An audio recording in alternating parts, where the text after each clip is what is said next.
Welcome to the Butler Beat. I'm Emma Edick, and I hope you all had a wonderful spring break. And I'm Brianna Manley. This week we will be talking about March Madness and much more. March Madness is finally here. The Butler men's basketball team heads into this year's NCAA tournament as a number 6 seed in the Midwest region. Kyle Beery caught up with the team before they headed for Pittsburgh. The Butler men's basketball team is ready for the madness of March. The Bulldogs head to the Consol Energy Center in Pittsburgh to take on the University of Texas Longhorns tomorrow. Junior guard Kellen Dunham says he expects the Longhorns' size to be a big factor, but he thinks they can overcome it. I know that they're huge, long, like to block shots, so they're probably going to try to take away some of the Rose's things that he likes to do around the basket. I think the way that we got to approach this game is not necessarily that me and Alex have to hit shots, but we just got to play well all together and remain aggressive. The Bulldogs fell to rival Xavier 67-61 in the Big East Tournament quarterfinals at Madison Square Garden. Head coach Chris Holtman says the Bulldogs will stick to what they've done all year to beat the 20-13 Longhorns. We're going there trying to do what we've done here since the start of league play. We played really good basketball, have played well in February and well in March. Senior Alex Barlow, who had 22 points in the Xavier loss, isn't ready for his career to end. It's tough, but at the same time, I'm trying not really to think about it. Because at the same time we could play potentially 6 games. Dunham says he is using that as motivation to keep the season alive. Growing up, I've had to say goodbye to a lot of people at the end of the season, because basketball brings all of us together and it's kind of the foundational relationship. So I think that that extra motivation of playing for them so I don't see them in tears after the game is enough for me because I've been through it so many times. The Dogs are scheduled to tip tomorrow around 2:45 following the conclusion of the Notre Dame versus Northeastern game. For the Butler Beat, I'm Kyle Beery. As the men's basketball team is gearing up for their game against the Texas Longhorns, campus is also abuzz with preparations for another chance in the big dance. Evie Schultz reports. It's 350 miles from Indianapolis to Pittsburgh. But that's not stopping some students from road tripping for Thursday's game. And Pittsburgh was right in the middle, and so I decided, I'm going to go. Even if they have class. To be honest, getting out of class was the last thing that was on my mind.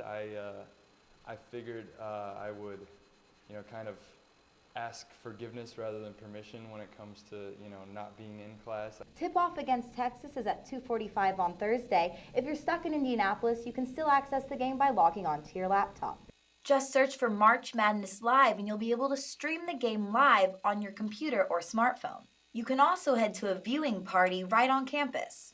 Come watch it in the Riley Room or, bog down the internet servers here on campus by watching it on the March Madness app. If your connection is slow, IT systems analyst Andrew Summers has some tips. My first suggestion is going to be to take advantage of the cable TV services that we have here on Butler.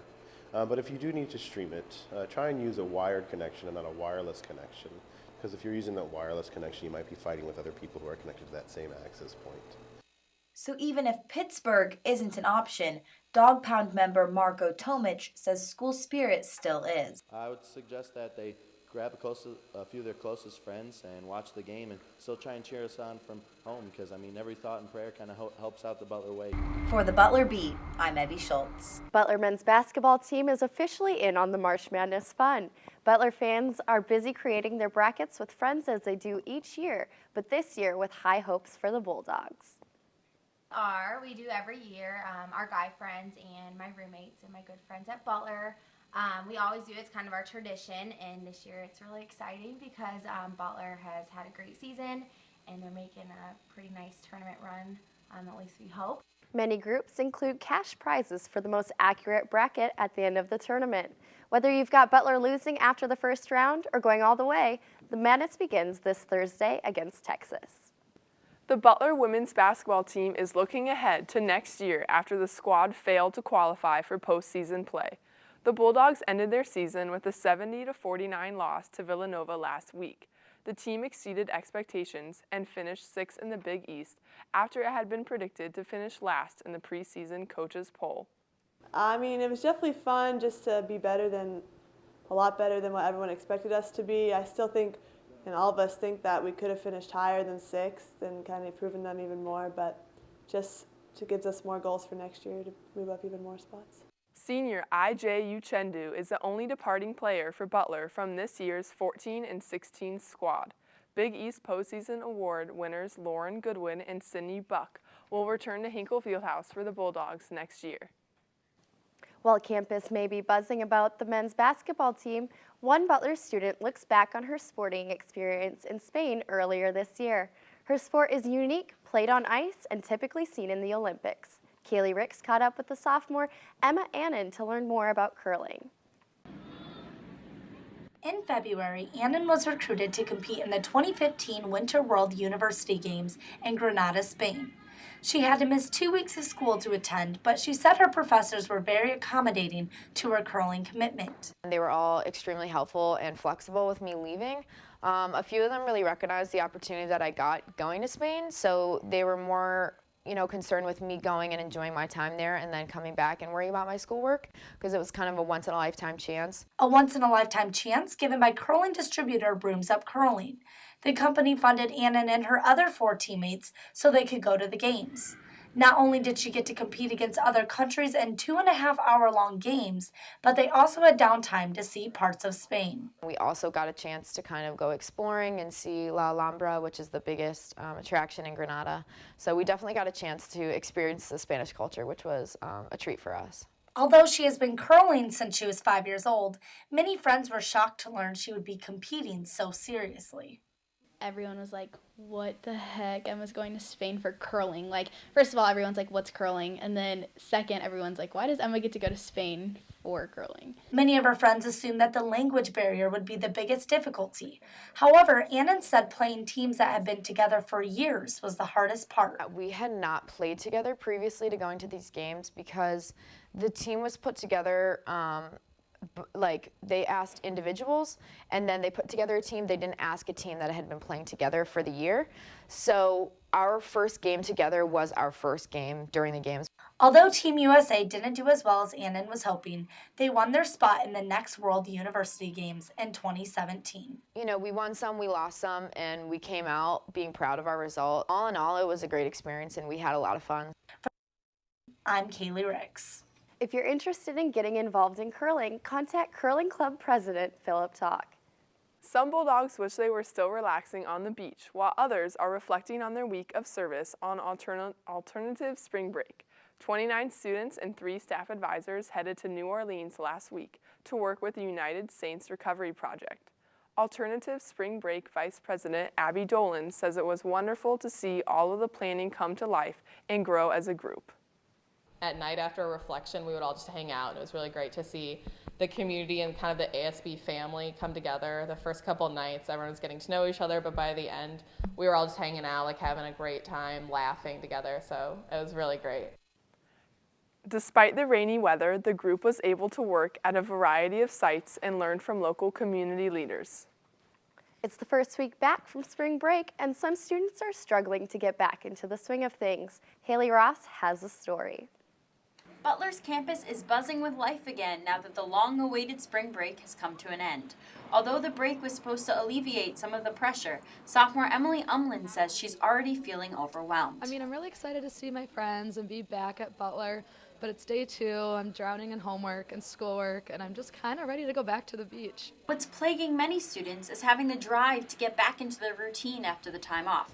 Schoolwork already has some students stressing. It's pretty difficult at times. It's hard to get motivation back up. It's hard getting back into the swing of things, back into the schoolwork. I have a microbiology exam Thursday, so that's hard to study for. With the schoolwork already piling up, students are attempting to hit the books. Tori Fountain works at Information Commons in the Irwin Library. She says she knows students are having a hard time focusing and she has an idea of how to help. Students can come into the library and reserve study rooms because even if you don't want to study, having the reservation can push you out of your room. However, not every student looks at returning to Butler in a bad light. For one student, being back at Butler means one step closer to going home. 43 days closer to be exact. I'm happy to be back because now I know it's closer to summer. There's 6 weeks and then finals, and then we're off for like 2 months. So get focused and keep pushing through because summer is right around the corner. For the Butler Beat, I'm Haley Ross. Over 1/3 of Butler's campus calls the Greek house home. Most of these students also get a house mother to call mom. Morgan Legal caught up with 2 of Butler's house moms to see why they do what they do. House moms on Butler's campus can be seen as RAs for the Greek community. Judy Breeden says that her job as an RA in college and the rest of her professional experience led her to be a house mom. Being a house mom chose me. I was an RA when I was in college, and I spent part of my professional careers in children's services. And so when I found myself at 60 years old needing a job, working with kids, young people, seemed natural. Each house mom has their own apartment, which consists of at least a living room, a bathroom, and a bedroom. Becky Allen, Sigma Chi fraternity's house mom, whose apartment is on the side of the house, says the key to being a good house mom is to give the boys space. There's a lot of people who want to be in charge and be very corporal about their leadership, and I find that being conducive to keeping my mouth shut and staying out of the way is very healthy. Breeden says the best thing is to see how students have not changed over the years. One of the neatest things that I've learned about being a house mom is that young people today are really not very different than young people have always been, even back in the time that I was in college. That we still have the same insecurities, strengths, and looking for the same things in life. For the Butler Beat, I'm Morgan Legal. Liz Niemiec, a junior at Butler, is making a difference one wish at a time. Niemiec began the nonprofit organization Little Wish Foundation in 2010. The purpose is to grant little wishes to cancer patients at 6 local children's hospitals. Little wishes are gifts between $300 and $800, such as laptops, concert tickets, iPads, and more. I spoke with Niemiec about her passion for helping others. Being able to firsthand see how special this little thing is to someone. When anyone does anything good for you, just a little thing, it makes you feel so good.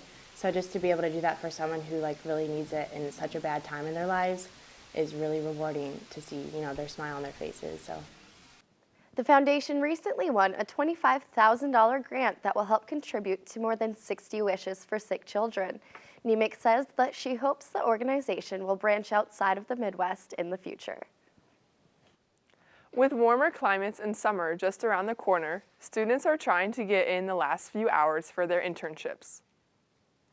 For many different majors, Butler requires students to have at least one internship before graduation. Finding an internship is not just about getting the credit, but finding one that benefits you.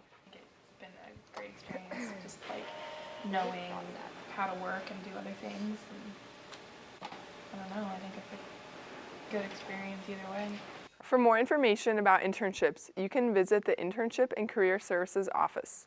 With just 6 weeks left in the school year, many Butler seniors are still in the process of finding a job for after graduation.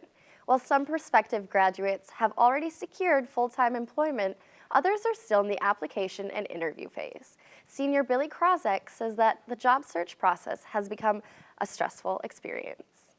Not having a job at this point is honestly pretty terrifying. The idea that a lot of my friends are getting positions already and we're only about 6 weeks away from graduation, that terrifies me that I don't have a job yet.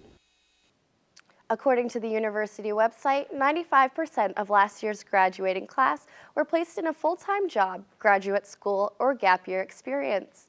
For now, graduating seniors can visit the Internship and Career Services office in Atherton Union for help with the job search process. Thank you for watching this week's episode of the Butler Beat. I'm Emma Edick. And I'm Brianna Manley. Go Dogs!